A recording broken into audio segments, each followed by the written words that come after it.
Right, welcome back. ఇక శ్రీనివాస్ రెడ్డి గారితో మాట్లాడదాం. శ్రీనివాస్ రెడ్డి గారు, 100 రోజుల్లో అమలు చేస్తాము అని మీరు ఎన్నికల ముందు ఇచ్చినటువంటి హామీల్లో ఇప్పటి వరకు ఎన్ని అమలు చేశారు? 2.5 years అయిపోయింది. మీరే టైం బౌండ్ పెట్టుకుని మీరే ఫిక్స్ చేసుకున్నటువంటి టైంలో మీరు ఎన్ని చేశారు? ఇప్పుడు చాలా లిస్ట్ చదివారు బాలరాజు గారు.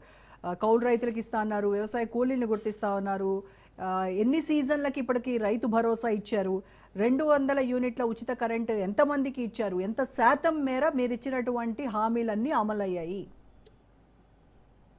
ఇప్పుడు రోజా గారు చాలా స్పష్టంగా ఇందాక బాలాజీ గారు చెప్పారు సుదీర్ఘంగా. ఇక్కడ ఏంటంటే మనం ఏదైనా కూడా ప్రజల తీర్పు, డెమోక్రసీలో ప్రజా తీర్పే అంతిమం.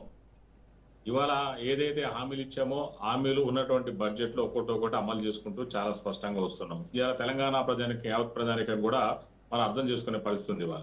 మేము ఇందాక చెప్పాము 15,12,000 కొత్త రేషన్ కార్డులు ఇచ్చాము. దీనిలో 3,38,00,000 మంది లబ్ధిదారులు ఉన్నారు.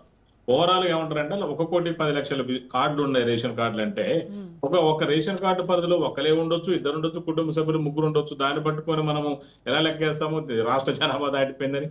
కుటుంబ సభ్యులకి లెక్క ఎట్లా ఉంటుందండి? ఒకలే ఉండొచ్చు, సింగిల్ మ్యాన్ ఉండొచ్చు, సింగిల్ విడో ఉమెన్ ఉండొచ్చు, లేకపోతే వృద్ధులు ఉండొచ్చు. అట్లా లెక్కేసి చెప్పినాయి అవన్నీ కూడా. సో మేము ఇచ్చింది ఏంది? 15,12,000 ఇప్పటి వరకు కూడా ఇచ్చాము. ఇంకోటి ఏంటంటే 15,12,000 రేషన్ కార్డులను కూడా మీకు కాంగ్రెస్ పార్టీ కార్యకర్తలకు లేదా కాంగ్రెస్ పార్టీ నాయకులకు కాదు, అందరికి ఇచ్చాము. పార్టీలకు అతీతంగా ఇచ్చాము. మీరు 10 సంవత్సరాల కాలంలో ఏం చేశారు? 1-2 ఇచ్చినా కూడా, అరకొర ఇచ్చినా కూడా మీ పార్టీ వాళ్ళకు, మీ నాయకులు రికమెండేషన్ చేసిన వాళ్ళకి ఇచ్చాము. అదేవిధంగా ఇంధన మిల్లులను కూడా మనం గమనించాం కదా. రేవంత్ రెడ్డి గారు చాలా స్పష్టంగా చెప్పారు, ఇక్కడ పార్టీలకు అతీతము. ఎందుకంటే ఎన్నికలప్పుడే పార్టీల గురించి, మన ఓట్ల గురించి మాట్లాడతాము, మిగతా టైంలో సంబంధం లేదు. ఎవరికి అర్హత ఉంటే వాళ్ళకి ఇవ్వడం అనేది కూడా చాలా స్పష్టంగా చెప్పడం జరిగింది. అదేవిధంగా మరి ఇంకా స్పష్టంగా ఇందాక ఒకటి ఎన్నికల హామీల గురించి మరి పదే చెప్తున్నారు. నేను కూడా పదే చెప్తున్నాను. రాజనీతి ప్రధానికం కూడా చాలా స్పష్టంగా అర్థమైపోయింది. వాళ్ళు 10 సంవత్సరాల కాలంలో చేసినటువంటి ఆర్థిక విధ్వంసాన్ని ప్రజలకు అర్థమైపోయింది. ఇలా దానిలో ఫలితంగానే మీరు ఎన్నిసార్లు మాట్లాడినా కూడా ప్రజలు పట్టించుకోవట్లేదు. ఎందుకంటే ఉన్న బడ్జెట్ ప్రకారం కాంగ్రెస్ పార్టీ ఒక్కొక్కటి హామీలు చాలా ప్రజాబందిగా అమలు చేస్తుంది. చాలా స్పష్టంగా అర్థమైపోయింది. మీరు చెప్తున్నారా? ఇప్పుడు ఎగ్జామ్ రాసినప్పుడు రిజల్ట్ చూస్తారు కదా. ఇవాళ జరుగుతున్నటువంటి ఎన్నికలు చూశారు. 2023 నవంబర్ జరిగినటువంటి ఎమ్మెల్యే ఎలక్షన్లు కావచ్చు, ఆ తర్వాత 2024 మేలో జరిగినటువంటి పార్లమెంట్ ఎన్నికలు కావచ్చు, మరి లాస్ట్ టైం జరిగినటువంటి పంచాయతీ ఎన్నికలు కావచ్చు, తర్వాత మున్సిపాలిటీ ఎన్నికలు కావచ్చు. సో ప్రతి ఎన్నికలు కూడా కాంగ్రెస్ పార్టీ గ్రాఫ్ పెరుగుతూ వచ్చింది. అంటే ప్రజలు ఏంటంటే మేము చేస్తున్నటువంటి కార్యక్రమాలను చాలా స్పష్టంగా అర్థం చేసుకున్నారు. అండ్ ప్రూఫ్ ఇదే కదా డెమోక్రసీలో ప్రూఫ్ రోజా గారు. ఎందుకంటే ప్రూఫ్ ఏముంది? మీరు ఎంతసేపటికి, నేను ప్రతిసారి చెప్తున్నా, మీరు ప్రతిసారి అంటున్నారు ఎంతసేపటికి స్కీములు అమలు చేయలేదు. ప్రజలకు అర్థమైపోయింది మీరు చేసినట్టు ఆర్థిక ధ్వంసాన్ని కాంగ్రెస్ పార్టీ సరి చేస్తుంది. ఇవాళ కాళేశ్వరం ప్రాజెక్టుకి దాదాపు 2 సంవత్సరాల 3 నెలల కాలంలో మేము 47,000 కోట్ల రూపాయలు అక్షరాలు ఖర్చు పెట్టాము. మీరు 4 సంవత్సరాల కాలంలో కాళేశ్వరం ప్రాజెక్టుకు అప్పుల కిస్తీల కింద కట్టింది 25,000 కోట్లు అయితే, మీరు 2 సంవత్సరాల కాలంలోనే 47,000 కోట్లు అంటే ఎంత పడుతుందో మీరు అర్థం చేసుకోవాలి రాజీవ్ ప్రధానికానికి. సో అప్పుల కిస్తీలకే 1,000 కోట్ల రూపాయలు ఖర్చు పెట్టే పరిస్థితి వచ్చింది. అప్పుల కిస్తీకే 1,000 కోట్లు ఖర్చు పెడుతున్నారు, కొత్త అప్పు పుట్టట్లేదు. ఈ టైంలో మరి మీరు ఇచ్చినటువంటి హామీలు అన్ని కూడా ప్రతి ఒక్కటి పేరున అందరికీ, లబ్ధిదారులందరికీ చేరేలాగా చూస్తామని చెప్తున్నారు. మరి వాటికి నిధులు ఎక్కడివి? అలాగే తలసరి ఆదాయం 4.18 లక్షలు ఉందని గవర్నర్ ప్రసంగంలో ఉన్నారు. ఆ అంకెలు అవన్నీ వాస్తవమేనా? గవర్నర్ ప్రసంగంలో 67,000 ఉద్యోగాలు భర్తీ చేశామని చెప్పారు. ఇవన్నీ పాత నోటిఫికేషన్లే అని ఇటు ప్రతిపక్షాలు కావచ్చు, అటు నిరుద్యోగులు కావచ్చు ఆరోపిస్తూ ఉన్నటువంటి పరిస్థితి. మీరు ఇస్తామన్నటువంటి జాబ్ క్యాలెండర్ ఏమైంది? మీకు తెలవని విషయం కాదు. మీరు సీనియర్ జర్నలిస్ట్, 10 సంవత్సరాల కాలంలో ఎన్ని ఉద్యోగాలు ఇస్తారు? మేము 67,733 ఉద్యోగాలు చాలా స్పష్టంగా వేసాం. అందరికి రేవంత్ రెడ్డి గారు స్వయంగా మీరు ఇచ్చినటువంటి హామీ ఏంటి? ఉద్యోగాల విషయంలో ఎన్ని లక్షలు ఇస్తామన్నారు? కదా మేడం, మీరు అదే గమనించాలి. ఇక్కడ ప్రజలు అర్థం చేసుకుంటున్నారు. బడ్జెట్ లో దృష్టిలో పెట్టుకొని, ఇప్పుడు బడ్జెట్ అంటే ఇప్పుడు ఎంత ఉంటుంది మేడం?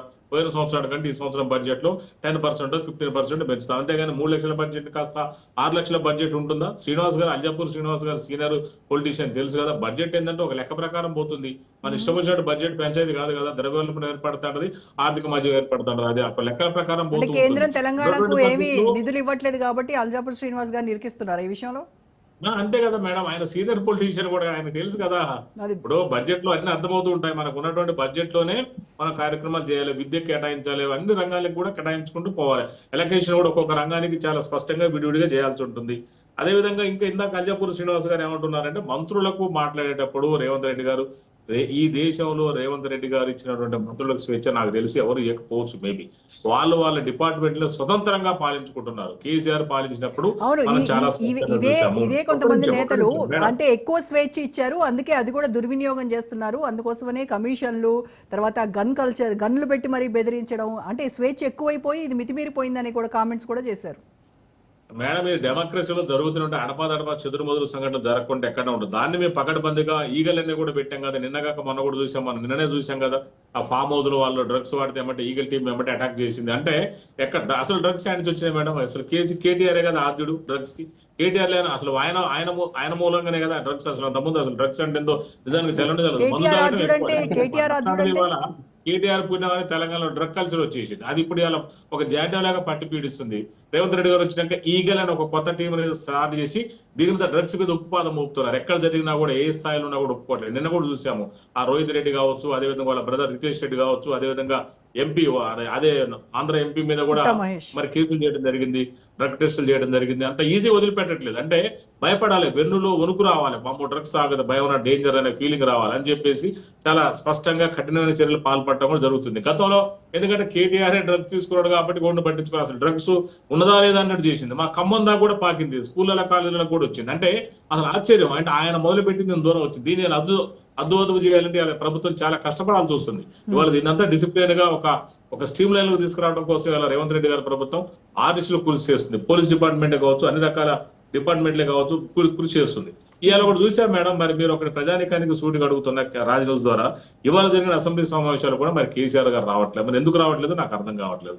మరి బాలరాజు గారు ఏమంటారంటే కేసీఆర్ గారు ఎందుకండి, అలా ఉన్నటువంటి డిప్యూటీ ఫ్లోర్ లీడర్లే వస్తారు, హరీష్ రావు గారు కావచ్చు, సత్యేంద్రారెడ్డి కావచ్చు, తలసాని శ్రీనివాస్ యాదవ్ గారు. మరి అలాంటప్పుడు వాళ్ళ ముగ్గురిట్లో ఒకరికో ఎల్లో ఇస్తే పోద్ది కదా, ఇళ్ళ ముగ్గురిట్లో ఇస్తే పోద్ది కదా. మరి కేసీఆర్ గారు అసెంబ్లీకి రారా? వాళ్ళు జీతభత్యాలు తీసుకోవడం కోసం, అటెండెన్స్ చేర్చుకోవడం కోసం ఒకసారి వచ్చేసి సంతకం పెట్టి వెళ్ళిపోతారా?